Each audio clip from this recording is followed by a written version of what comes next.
اب اگر آپ کی دنیاوی امور میں کسی سے تعلقی ہے تو اس کو ہم نے صلح رحمی میں کنورٹ کرنا ہے.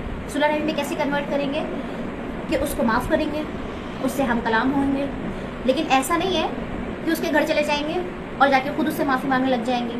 نہیں, ایسا نہیں ہے. جہاں بھی کہیں وہ ملے جس نے آپ سے قطع تعلقی کا اظہار کیا ہے یا وہ آپ سے بات نہیں کرنا چاہتا, تو آپ نے خاموشی ہو جانا ہے. جب کبھی بھی کسی بھی موقع پہ آپ سے وہ شخص ملتا ہے تو آپ نے اچھے طریقے سے السلام علیکم, وعلیکم السلام کہہ کر اپنا فرض پورا کر لینا ہے. اب دوبارہ سے ویسے ہی میل ملاپ اس سے کر لینا اور معافی تلافی اگر ہو بھی گئی ہے ویسے ہی اس کے ساتھ گھل مل جانا, تو اس میں بھی احتیاط کا تقاضا رکھنا چاہیے. کیونکہ نبی کریم صلی اللہ علیہ وسلم کی حدیث ہے کہ مومن ایک سوراخ سے 2 بار نہیں ڈسا جاتا. مطلب کہ اگر ایک جگہ سے اس کو دھوکہ مل گیا ہے, رشتہ داری میں, کاروبار میں یا دنیا کی کسی بھی جگہ پر اس کو اس جگہ سے دھوکہ مل گیا ہے, تو دوبارہ وہ بیوقوفی, وہ غلطی نہ کرے بلکہ احتیاط کے تقاضے سے چلے.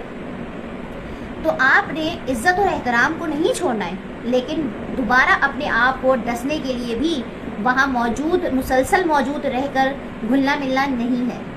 آپ نے اپنا حسن اخلاق, صلہ رحمی کا تقاضا پورا کرنا ہے اور اپنے اللہ کو راضی کرنا ہے. اور غلط فہمی ہو جانا ایک الگ بات ہوتی ہے, لیکن اگر بہت ہائی لیول کی لا تعلقی ہو گئی ہے, کچھ اکثر ایسا دیکھنے میں آتا ہے کہ کوئی رشتہ دار سال, 2 سال, 3 سال, 4 سال, 5 سال نہیں ملتے, اور پھر ایک دم زیادہ تر لوگوں کا یہی ہوتا ہے کہ ایک دفعہ مل گئے اور تو پھر اتنی محبت ہو جاتی ہے, پھر ملنا جلنا, گپ شپ, دوبارہ سے وہ سب چیزیں.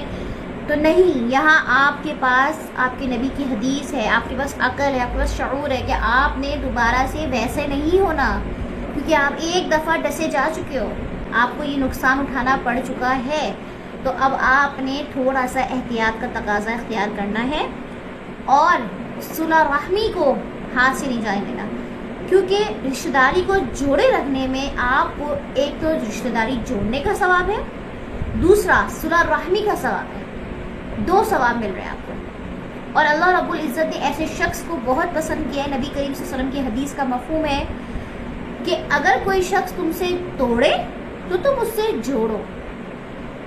ٹھیک, تو اگر کوئی شخص آپ سے ناراضگی کا اظہار کرتا ہے, توڑنے کا اظہار کرتا ہے, تو کم از کم اپنی طرف سے آپ دروازہ کھلا رکھو, اپنی طرف سے آپ اچھے طریقے سے کہیں بھی کسی بھی محفل میں کوئی ملے تو آپ اپنی طرف سے ہم کلام ہو کر سلام کر کے سائڈ پہ ہو جاؤ.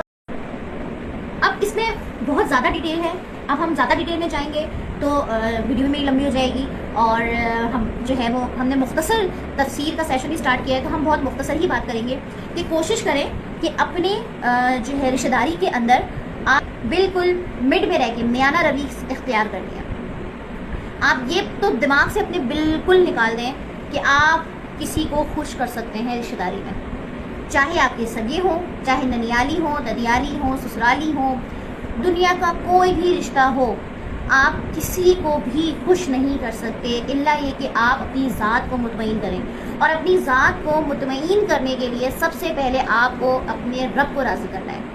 اگر آپ نے وہ کام کیے جس سے آپ کا اللہ آپ سے راضی ہے تو سمجھ جائیں کہ پوری دنیا آپ سے راضی ہے. لیکن ہم اکثر بے شک ہمارے لیے ہمارے حقوق العباد بہت اہم ہے, اللہ معاف کر دیں گے لیکن حقوق العباد معاف نہیں کریں گے. لیکن اللہ رب العزت ایسے بھی حقوق معاف نہیں کریں گے اپنے, جس میں آپ نے جبراً اپنے اوپر صرف دوسروں کو خوشی دینے کے لیے اللہ رب العزت کے حقوق چھوڑ دیے.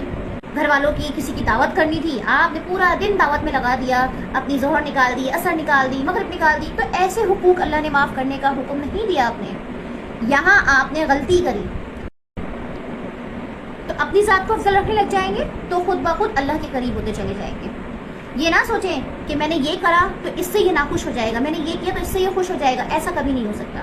آپ 99 کام اچھے کر لیں اور ایک کام کوئی برا کر دیں, وہ برائی ہی ساری زندگی یاد رہے گی سب کو, آپ کی اچھائی کسی کو یاد نہیں رہے گی. تو آپ نے صرف اور صرف ہمارے نبی کی جو حدیث ہے کہ آپ نے صلح رحمی کرنی ہے, اچھے طریقے سے پیش آنا ہے, اور قطع تعلقی نہیں کرنی ہے.